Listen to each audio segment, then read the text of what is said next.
Welcome to this episode of Next on WQLM. Today we'll examine the contentious topic of partisan gerrymandering and its profound impact on our electoral system.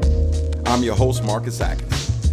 Carol Kuniholm, a passionate advocate and expert on fair redistricting, joins Chuck Cammarata and me in today's episode. Partisan gerrymandering, the practice of drawing electoral district boundaries to benefit one political party over another, has long been controversial in American politics. It can skew representation, dilute voting power, and undermine the principles of fair elections. Carol, co-founder of Fair Districts PA, brings her extensive knowledge and advocacy to shed light on the real-world consequences of gerrymandering. Together, we'll unravel the complexities, discuss recent developments, and explore why reforming this practice is crucial for preserving the integrity of our electoral process. Join us on Next as we navigate the dangers, implications, and potential solutions to partisan gerrymandering. Enjoy the show. All right, and so thank you so much to Chuck Cammarata for putting this segment together. Chuck, as usual, we appreciate all the hard work that you put into contacting guests and just making sure that we're informed as an audience. I want to welcome two very special guests from Fair Districts PA. First, I have the chair of the organization, Ms. Carol Kuniholm. Carol, thank you for coming on the show. Thank you for having me. And Mr. Michael Bucell. Michael is the Erie County and Northwest Region representative. Michael, welcome to the show. Thank you, Marcus. All right, and of course we got Chuck Cammarata, our trusty sidekick, joining us once again. The show, as pointed out in the intro, is about gerrymandering. That is one of those words that when you hear it, it kind of hits you in the gut, the same as gentrification. A whole lot of things run through people's mind when they hear gerrymandering, and it's kind of a spooky term. Carol, when we were talking off camera, you briefly told us that it wasn't too long ago that you were even introduced to the term. So why don't you unpack what this organization is all about, first of all, this Fair Districts PA, and go into your introduction of this entire concept. Sure. So I had never heard the word gerrymandering until about 10 years ago. I was actually a youth pastor, worked with a church in a fairly affluent suburban area and a partner parish in one of the poorest communities in Philadelphia. And during that time, I was really stunned by some things that just seemed unwise, unfair, inequitable, and just kind of dumb. Like schools in Philadelphia don't have libraries. The schools in some of Pennsylvania's poorest communities don't have auditoriums or full-time school nurses. And I had kids who went to schools that had school swimming pools and multiple counselors. And then I worked with kids who had, never seen a school counselor and who didn't have a library. And I just thought I didn't understand it. So after I left youth ministry, I got involved with the League of Women Voters because I was looking for folks who understand things, and League of Women Voters folks tend to understand things. And I ended up vice president for social policy for the league and was invited to meet in Senator Lisa Boscola's office in 2015 to talk about redistricting and gerrymandering. And I had never heard either word. So I started to do my homework, and she was working on a bill to address those issues here in Pennsylvania. And during that meeting, she looked at me and the other league person who was there with me and said, unless the advocates make a lot of noise about this, it will never change. And I walked away from that kind of saying, well, this sounds like a really important issue. And what does she mean that unless the advocates make a lot of noise, this will never change? She's a senator. Her office was full of legislators and policy staff. And the two of us advocates sitting there, somehow we're supposed to solve this problem. So I've been on kind of a deep dive ever since, trying to understand what she meant, what gerrymandering is, what redistricting is, and how advocates can make noise to change it. So I'm happy to. So gerrymandering, well, let me start with redistricting, if that's okay. Let me ask you this. Yeah. Lead us into Fair Districts PA and how that work impacts this, and then we'll unpack what it means and the history of it.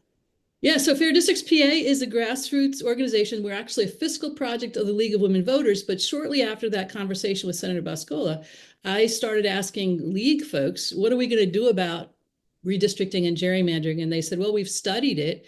And I asked some leaders of other organizations, Common Cause Pennsylvania, Committee of 70, what are we going to do about redistricting? And they were like, what do you think?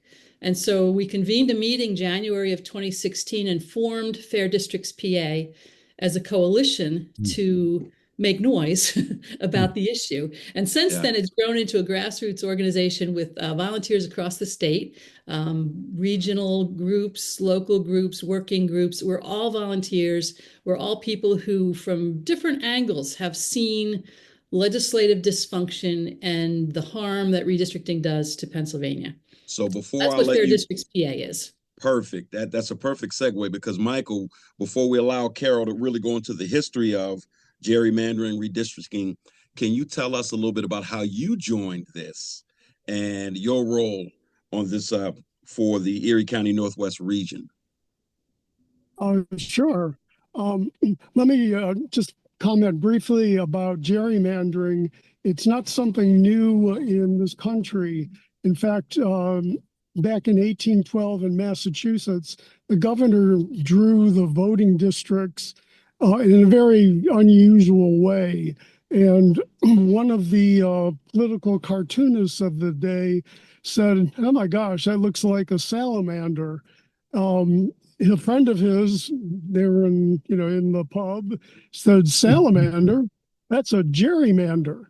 And since 1812, we've had that term to describe what happens. And it got the name gerrymander because Elbridge Gerry was the governor at the time who drew the maps that were rigged. Yep. Gotcha. So how did you find out about fair districts and how did you get involved? I think this was back in, COVID time.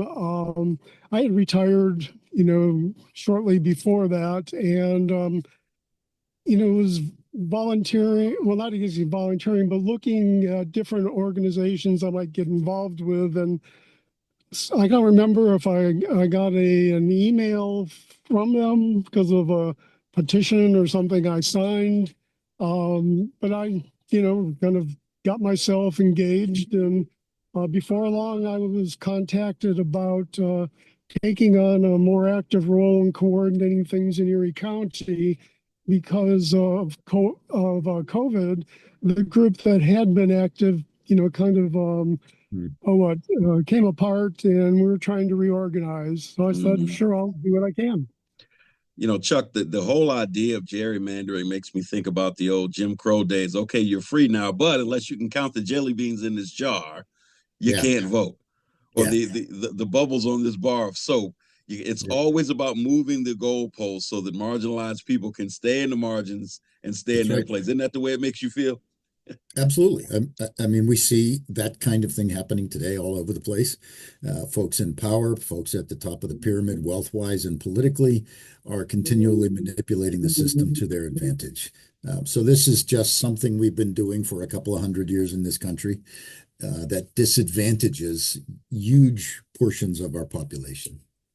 So Carol, Michael kicked it off and gave us a nice little history lesson on the name of gerrymandering. Talk about its usage in this country and what it is about this process that outrages you so much that you had to get involved.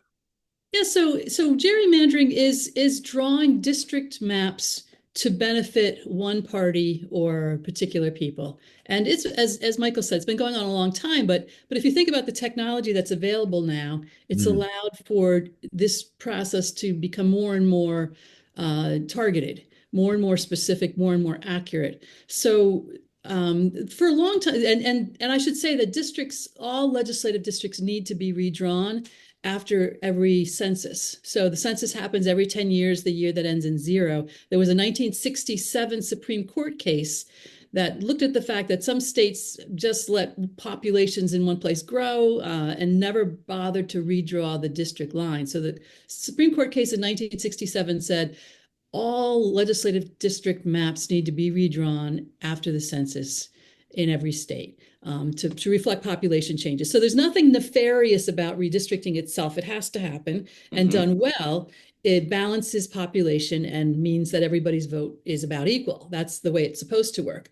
But if political leaders are able to draw the maps for their own benefit, then they can kind of rig the rules and rig the maps and draw distorted districts in a way that crack some populations, pack some populations, and predict the outcomes. So Pennsylvania, since 1990, has had very gerrymandered district lines, which give an unfair advantage to one party. And it was getting worse. Which party would that be? Well, so Republicans controlled the process in 1991, 2001, 2011. And in fact, there was something called Red Map 2010, which was a Republican effort to control legislative maps, to therefore control congressional maps, to capture control of the US Congress. And what's interesting to me, when I started studying this, to me, I'm an unaffiliated voter. I was not going at this from a partisan angle. But what I discovered was this Red Map 2010 website, which is still Google Red Map 2010 report, and you'll see where Pennsylvania was described as a state where the Republicans put some extra money into state legislative races to capture control of the congressional map and drew a congressional district map that gave Republicans a strong advantage in Congress for the next decade. So that map,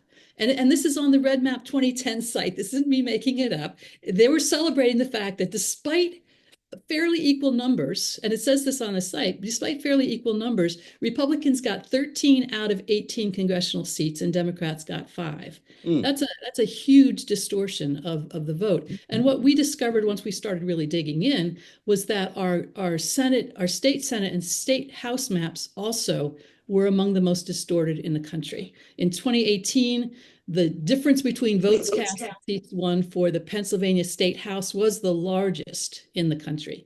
So we've had a really distorted legislature really since the early 1990s. So you can have, if I'm understanding correctly, you can have statewide more Democratic votes cast than Republican cast. And this has happened over and over again around the country, but particularly here at home, and have a huge majority of seats still go to the other party, to the Republican Party. That's right. Okay. Yep. So majority is not, in fact, ruling, right. Given the way we gerrymander districts. But I want to say, too, that the impact of this is not necessarily, so there's a strong impact, there's a strong disproportion. And so the party that didn't draw the maps obviously is hurt, right? So the party that didn't draw the maps is hurt. But even voters in the party that drew the maps are also hurt because they're not the ones who are choosing their legislators. The legislative leaders who are drawing those maps really choosing their own voters. And so they're controlling the process. They're also controlling their colleagues. So we've had legislators on both sides say, I've been told to vote the way leadership tells me to vote, or they're going to draw me off the map. They're going to give me a bad district. They're going to give somebody else a better district. So in effect, the people who draw the maps not only control the outcome of the elections, they control the outcome of the entire legislative process. And that is really harmful to really everybody in Pennsylvania.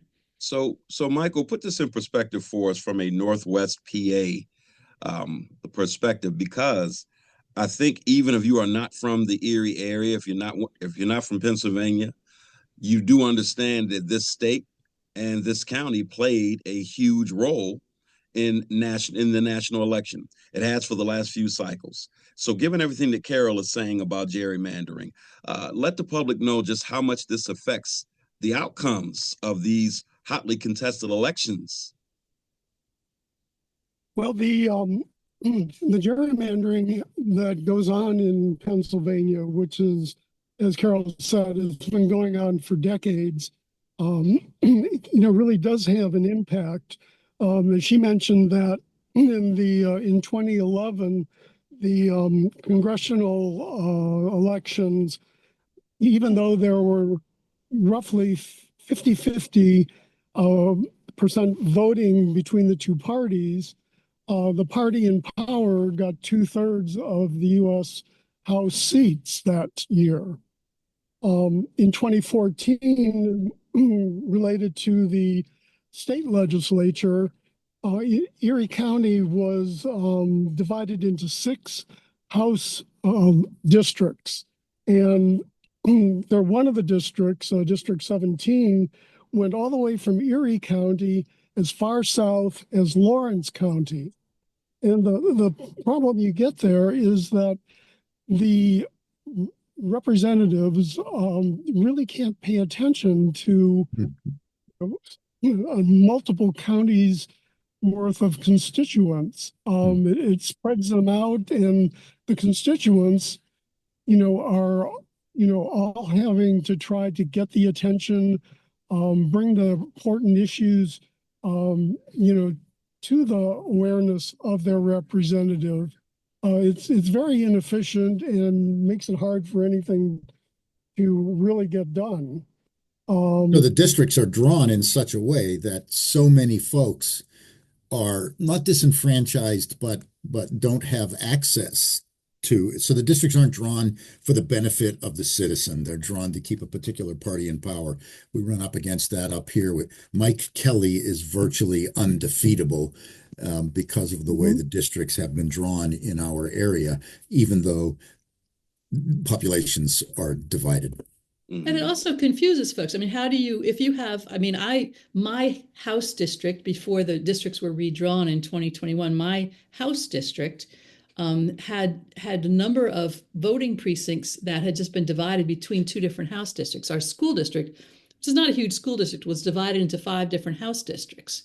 So how do people run campaigns, local campaigns, when there's 5 different House districts in one school district, or when one small town is divided into 2 different districts, and actual precincts have 2 different ballots that are being given out? So it makes it difficult for newcomers to run, but it also, you didn't use the word disenfranchise. I would say it discourages voters, because voters just feel like, I have no idea. And I've talked to so many people who's like, I have no idea who my House representative is. I have no idea who my state senator is. I don't know how would I even find that out? I don't know who they are. I don't know what they do. And I think that the distorted districts make it more and more difficult for voters to understand who is supposed to be representing them, but also makes it, those people are not necessarily paying attention to voters. They're keeping an eye over their shoulder to who is drawing the lines, what do they want, how am I going to please them, rather than this is the community that I represent, how am I going to please them? Carol, can you give me the name of that plan that you just recited not long ago, 2010? What was that plan called? It's called Red Map 2010. Red Map 2010. And every so often I go back and look, because I think surely with all the attention on redistricting, they would be embarrassed by that. But no, it really highlights just a handful of states. And so Pennsylvania has been one of the top offenders in this, because we are one of the largest purple states. And the way that our, the way that our democracy runs, it's very hard to fix things. So hard to, we don't have citizen initiative, so we can't change the Constitution that way. We have unfettered campaign finance, so lots of money pours into our elections to control the outcomes.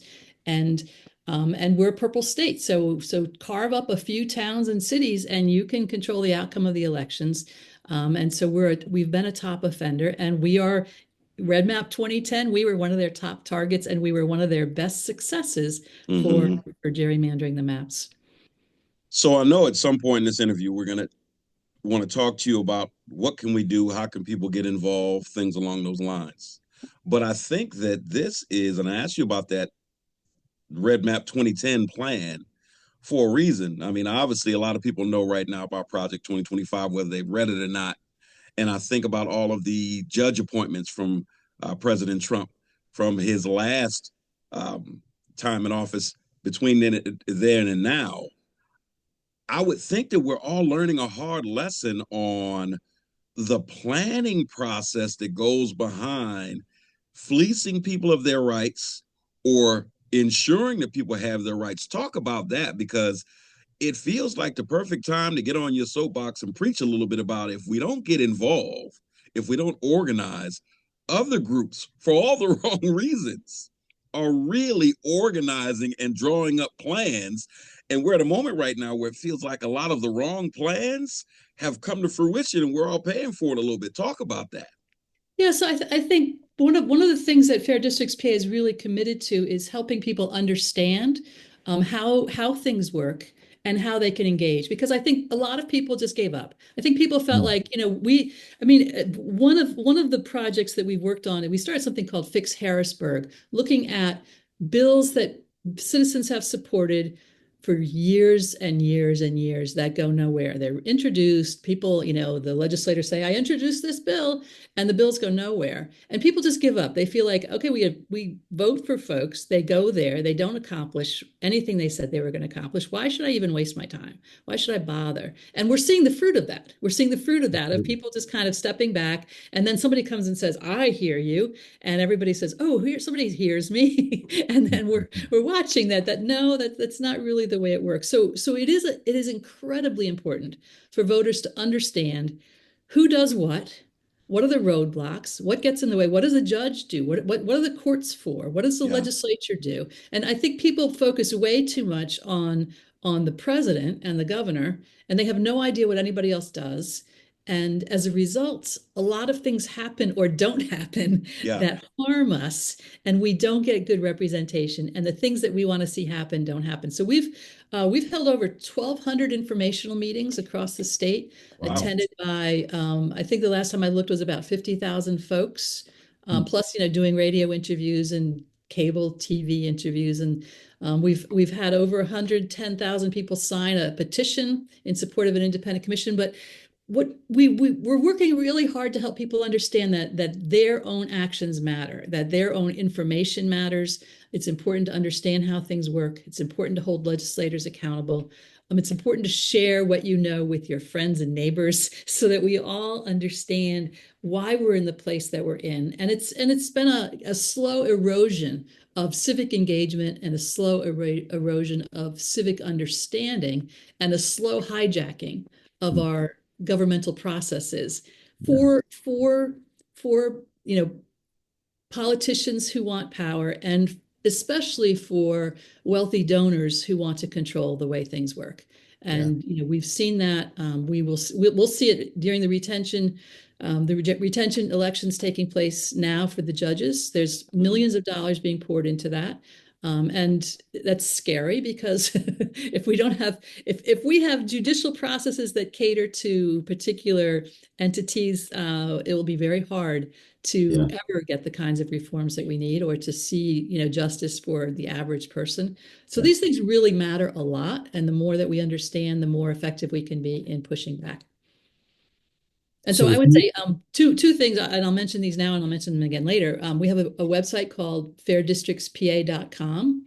Fairdistrictspa.com. If you look, there's a place where you can sign a petition, and that gets people on our mailing list. So most of our volunteers are folks who came to a meeting and signed a petition, or stumbled on our website and signed a petition, but then they got on our mailing list, and we keep trying to point people towards information, opportunities to engage, things that they can do. We also have a website called Fix Harrisburg, which talks a little bit about just the intersection between gerrymandering and legislative dysfunction, and how that impacts so many other things, school funding, other bills that people want to see passed that are introduced decade after decade and go nowhere. So we want people to understand there's not one quick, easy solution. There's no silver bullet. There's nobody who's going to descend from the sky and put it all right, not anytime soon, at least. And our job as citizens is to understand how things work and to advocate for better representation, and to hold our elected officials accountable as much as as possible with our current systems. Beginning in part with what we're doing right here, which is educating people about, and we talked about the sort of despair that has descended on a lot of the electorate. They just give up.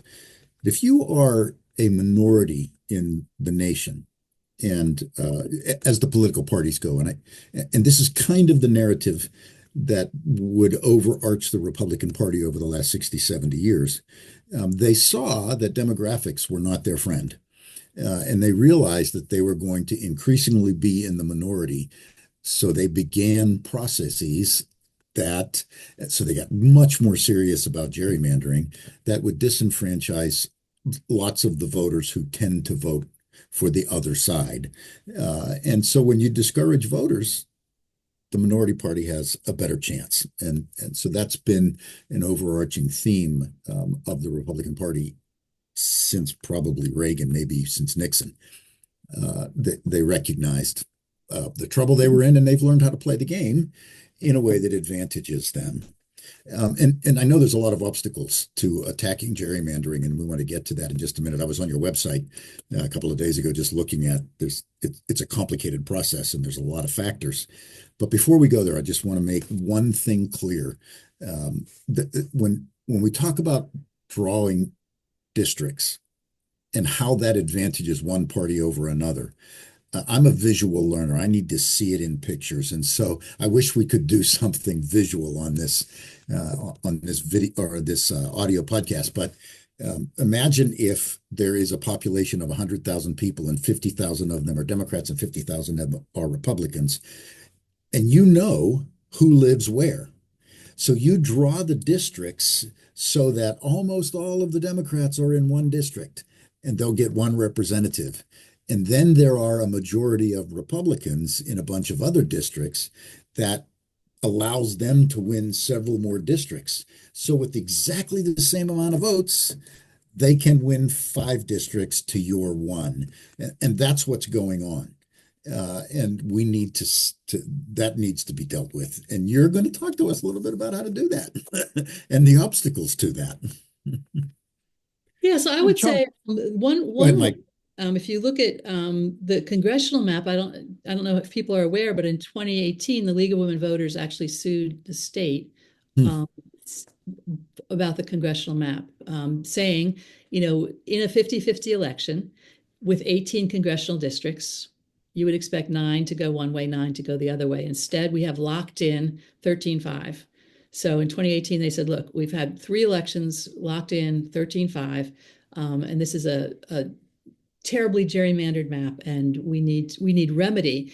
And they looked at the state constitution, which promises that our votes promises us free and equal elections. So they appealed to the free and equal elections clause, and they said we do not have equal elections if the outcomes are locked in. Mm-hmm. And the state Supreme Court took the case and said, you're right. This is not an equal election, and the remedy was a new congressional map. So we had in Pennsylvania a new congressional map that was used in the 2018 election and the 2020 election. And interestingly enough, the outcome was 9 Republicans and 9 Democrats, which made a lot of sense. In 2021 and 2022, all of our maps were redrawn as required by the Supreme Court. So we have new congressional map, a new House map, and a new Democratic map. So Fair Districts PA started back in 2016 trying to amend the state constitution. And I should step back and say, so who does this here in Pennsylvania? Every state is different. In Pennsylvania, there's actually 2 different processes. So the process for congressional maps is it's introduced as a bill, passed through both chambers, and then the governor signs it, and that's the map. So the map is actually introduced as a bill. The map that was under question from 2011 through the league lawsuit was introduced as a bill with no information about what those districts were. It was called basically a ghost map. So District 1 will be blank, District 2 will be blank, and that was passed in committee without any language. And then the language was actually put in just before Christmas, right before the deadline of when the map needed to be done, passed late at night quickly.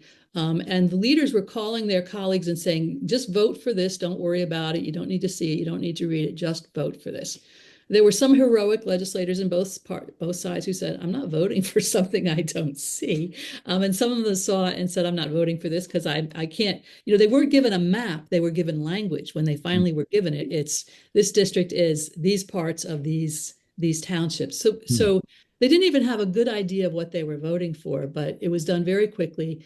And at that point, the Republicans had a trifecta in Pennsylvania. They had the Mhm. majority in the House and the Senate, and we had a Republican governor. So that's the way that the congressional map is done. The House and Senate maps, Pennsylvania House and Senate maps, are done by a 5-person commission called the Legislative Reapportionment Commission. And that commission is the majority and minority leader from both House and Senate. So that's 2 Democrats, 2 Republicans. And then those 4 are supposed to choose the 5th who will be the chair. They have never done that. So they have never chosen the chair. So by law, if they can't agree by a specific date, then the state Supreme Court chooses that 5th person. So in the past, the state Supreme Court has had a majority of Republicans. They've chosen a Republican, and that person has served as an extra vote for the Republicans drawing the map. This past time was very different. So 2021 was during a pandemic. Everything came late. The data came late. We lost a congressional seat. The House put forward a map that the Senate passed, and then Governor Wolf said, no, I'm not voting for this, because it was a Republican gerrymander. It would have given Republicans another advantage. And he said no. And so the legislature was not able to agree on a map that the governor would sign. So the Supreme Court actually invited submissions of maps, used that map that the legislature submitted. The governor's folks submitted a map. There were other maps submitted. I was part of a group with the League of Women Voters and Fair Districts PA that submitted a map. So 13 maps were submitted. And then the court chose one of the ones that was most fair. They chose a very balanced map. So 17 seats. The first time that map was used, we ended up with 9 Democrats and 8 Republicans. The most recent election was a bit of a change, ended up with 10 Republicans and 7 Democrats. That's a pretty fair map. A map that's able to flip and swing depending on what voters want. That's a fair map. And it's one of the best maps, one of the best congressional maps in the country right now. It's one of the most fair, the least bias. It's a very fair map. The House map, so the court chose the 5th person to be the chair of the Legislative Reapportionment Commission, and they chose somebody who had been suggested by Republicans 2 previous decades, but had not been chosen by the court. This time they chose a man named Mark Nordenberg from Pittsburgh, who is one of the most fair, reasonable, moderate people that I have ever met. And he did his very best to run a very transparent, very fair public process. And we ended up with a much more fair House map. It's also one of the best maps in the country in terms of being as even to 50-50 as you could predict. The Senate map, not quite so much, but certainly better than the previous Senate map. So we're in a different place in terms of our maps. And that is a lot to do with advocacy. We trained thousands of people to submit testimony, trained hundreds of people to actually draw their own maps and submit maps. And other partner organizations did the same. So it was a lot more public attention on it, and we ended up with much better maps. But there's nothing in law to require that in the future. So that's what you guys are trying to accomplish. That's what we're trying to do. Is we're trying to amend the state constitution to put in law an independent commission. So politicians are not the ones, and even with the maps that we have now, we don't know. We don't know why the Supreme Court chose the map they chose. We don't know why the majority minority leaders drew the maps for the House and Senate that they did. You can look at the maps and see there were some places where people were being punished or places where people were being protected. You can see that even in those maps, even though they're more fair process. The legislators should not be the ones drawing the maps. Political leaders should not be the ones drawing the maps. So we are proposing an independent commission of citizens, and what we're suggesting is 4 from each major party and 3 unaffiliated or third-party candidates, and a very public, very transparent process. And the other thing we're proposing is very specific criteria, prioritized criteria, saying you need to do it in this way. This is how much margin you have, and this is the order that you have to do it, so that communities will be much better protected, and minority communities in particular better protected. And one other piece of it we haven't mentioned, and probably too much to go into in detail, but Prison allocation, where people are in prison, where are they counted? How is that used in drawing the districts? Where are they allowed to vote? Because many people incarcerated people in Pennsylvania are allowed to vote, but currently they're not allowed to register where they're incarcerated. So there's a piece in this bill that also addresses the allocation of people who are incarcerated. So we're trying to amend the state constitution. We are one of the most difficult states to do that. It's a huge process. It's going to take a lot of work, but that's our goal. So, Carol, I hear you saying a lot of things I've heard a lot about process, fairness. You mentioned judges on several occasions. And I know Chuck talked about earlier people being discouraged. You look at the political climate right now, we're going the complete opposite direction. And so we're saying that politicians shouldn't be able to do this themselves. There should be, a neutral party and things along these lines. In this environment of, no, I don't care what the law is. In this environment of, I don't care what the judge says. In this environment of political cowardice for representatives. How is this affecting your work? Because I would imagine that in terms of despair, you talk about people throwing their hands up. If the people that are sent there to make, enforce, and honor the rules are either A, thumbing their nose at it, or B, not showing the spine to hold people accountable, what in the hell are we doing where this work is concerned in this moment? How's this playing out? I would say there are lots of really good citizens in this country who care deeply about democracy, and many of those people. There's folks who have cared deeply about democracy but not really engaged. Many of those people are stepping up. So we keep getting new volunteers. We keep getting new people saying, "How can I help? What can I do?" So to me, that's really encouraging. Thoughtful folks who say, "I need to do something, and here's something that I want to do." There's lots of people looking at what are foundation. We need some serious foundational changes in our democratic process, and there's a handful. I talk about the tight knot of dysfunction that we have, and gerrymandering is part of that. But closed primaries is part of that. I mean, there are states that have opened their primaries so that the parties are not controlling the outcome so much, and that unaffiliated voters have a stronger voice, a stronger moderating voice. And then campaign finance is huge. We are one of the worst states in the country in allowing billionaire money to flood the zone. We are one of the worst. So there are lots of people stepping up and saying, okay, which of these is achievable? Which of these can I lend my help to? How am I going to do this? And I would say good people who care about democracy, this is not a time to be swinging in the hammock in your backyard. This is a time to be stepping up and saying, okay, what organization am I going to work with? We invite you to get involved with Fair Districts PA, but there are other good partner organizations doing things. And I will say there are legislators in both parties, in both chambers, who know things are broken and who want things to be better. And there are legislators in both chambers and both parties who want their party machine to control it and who will fight off reform. And our goal is to make it super clear. These are the good guys.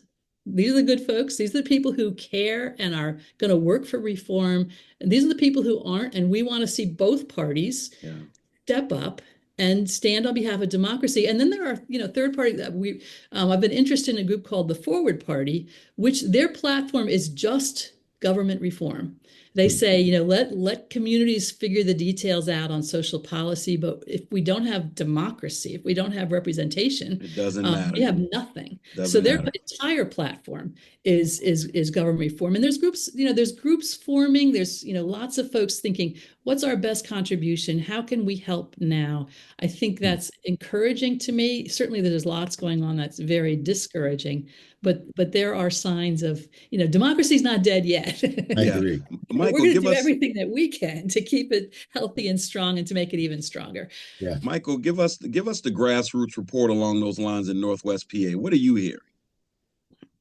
Well, one of the things that I've done a number of times is what we call polling place outreach. And our volunteers go to the polls on primary and general election day, and we talk to voters as they're coming out. After they're all through voting, And we asked them, will you help end gerrymandering in Pennsylvania? And we get just an incredibly positive response. They just say, gerrymandering, where do I sign? Huh. And there, as Carol said, there's just a lot of, I guess you could say, pent up pressure to do something about this Mm. problem out there. And we're trying to get to the people and let them know that there is a group that is working on that and they can join in. We've got lots of opportunities for them to contribute. Hmm.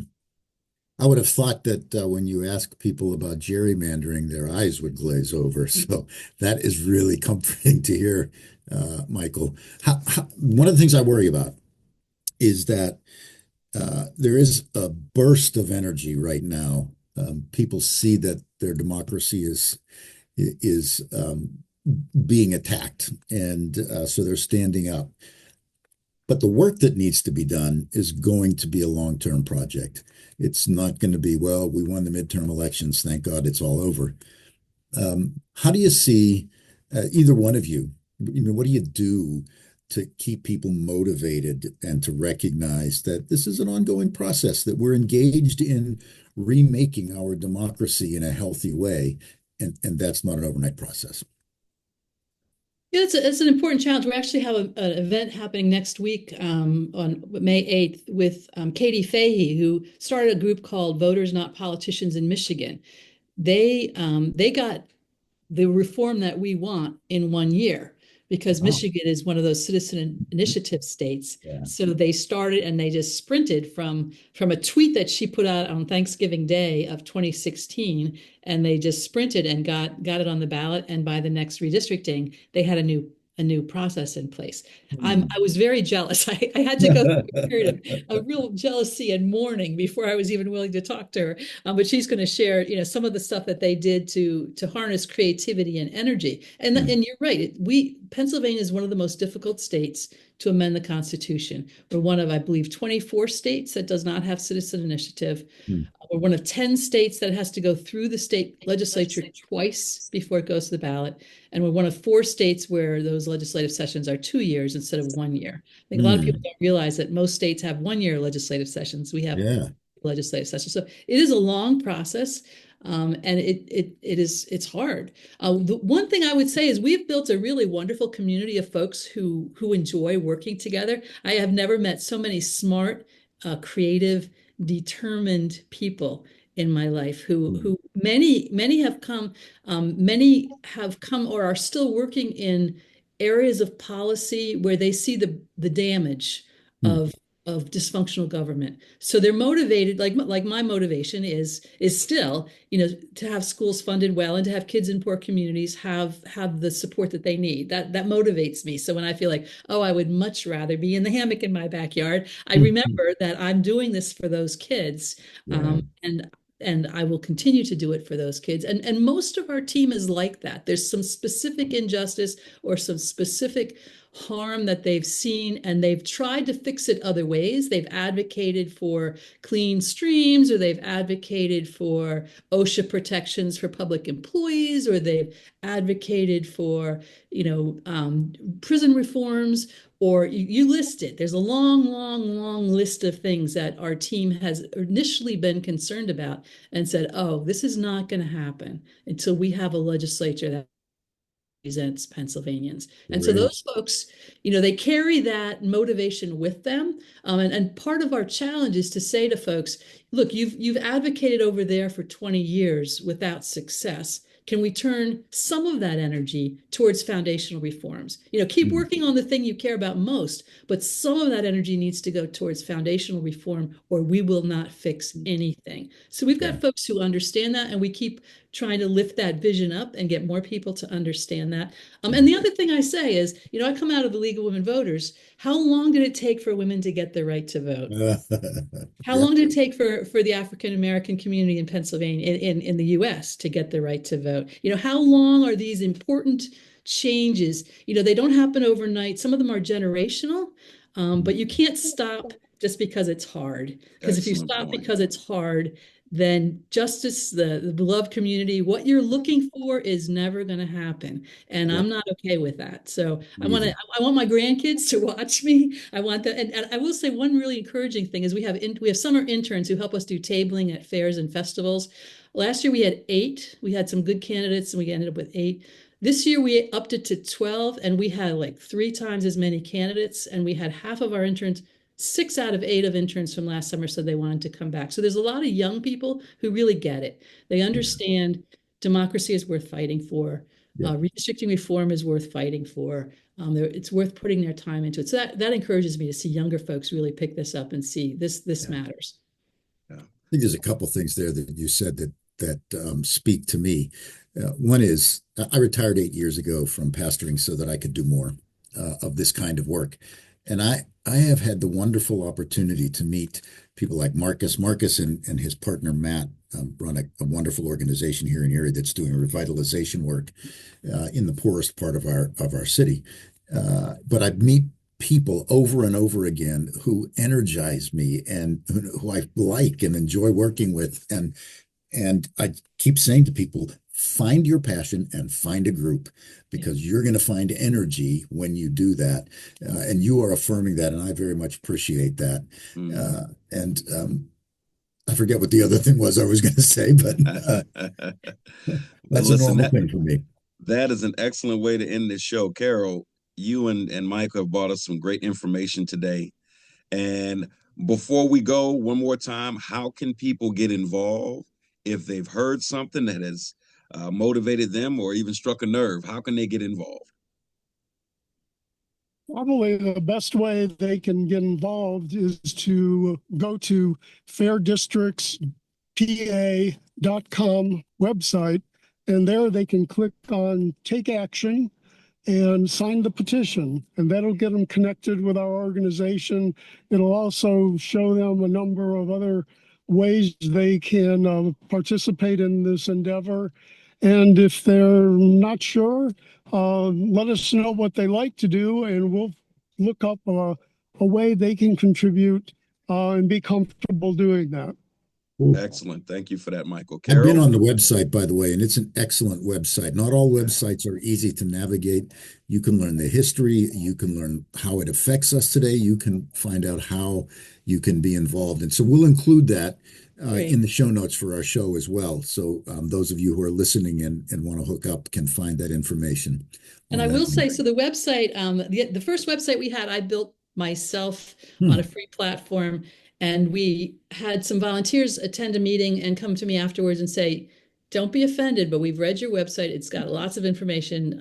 Would you mind if a group of professional web designers built you a new website? It's usually about a $20,000 project. We can do it in 3 months for free working at night. And they did. So I would just say again, Fair Districts PA is all volunteers. So the people who manage and maintain our website are volunteers. The folks who do our social media are volunteers. We've got volunteers researching and putting together effective presentations. We've got a volunteer speakers bureau. So if anybody wants a speaker, we've got speakers all over the state willing to come and speak. It's all volunteers. And everybody has a talent, everybody has a skill, everybody has something they can contribute. So as Michael said, fairdistrictspa.com, Take Action is a really good place to start. And the one other thing I would say is follow us on social media. We are on most platforms, fairdistrictspa.com. So follow us and share what you see. If it's interesting to you, share it to your friends. I think a lot of people don't realize that many of my friends are looking for ways to help in small ways, but they want to understand better what's going on. They're sad, they're frightened, they want to engage. And so I've been deliberately putting much more on my own personal social media, but I've been sharing Fair District stuff on my personal social media. And I've been really pleased to see people pick that up and share it to their communities as well as here's a way to engage. I think lots of people are looking for simple things that they can do. And we offer lots of options from make a phone call, share a post, to visit a legislator, become a speaker, get more engaged. There's lots of ways to get involved. And we'd love to have more volunteers. Awesome. Carol Kuniholm, Michael Bucell, thank you so much. And of course, Chuck Cammarata, thank you so much for coming on. And we look forward to bringing you back on in the future. Thank you, guys. Thanks. As usual, another great show. To Carol's point, gerrymandering on its face is not a bad practice, but when done with the wrong intent, has all the potential to do harm to our democracy and our communities, as we talk about regularly on this show. So I hope you enjoyed it, and that's it for this one today. You can tune in next time for more discussion and analysis with local and national guests.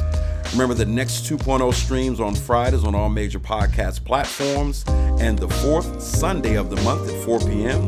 on WQLM PBS NPR, which is 91.3 FM on your dial. If you want to leave a message, comment, or suggestion, you can call the next hotline at 814-240-8816. You can also text that line, 814-240-8816. We look forward to hearing from you. I'm Marcus Atkinson. Come and join us again so that you can hear about what's next for our communities and our democracy.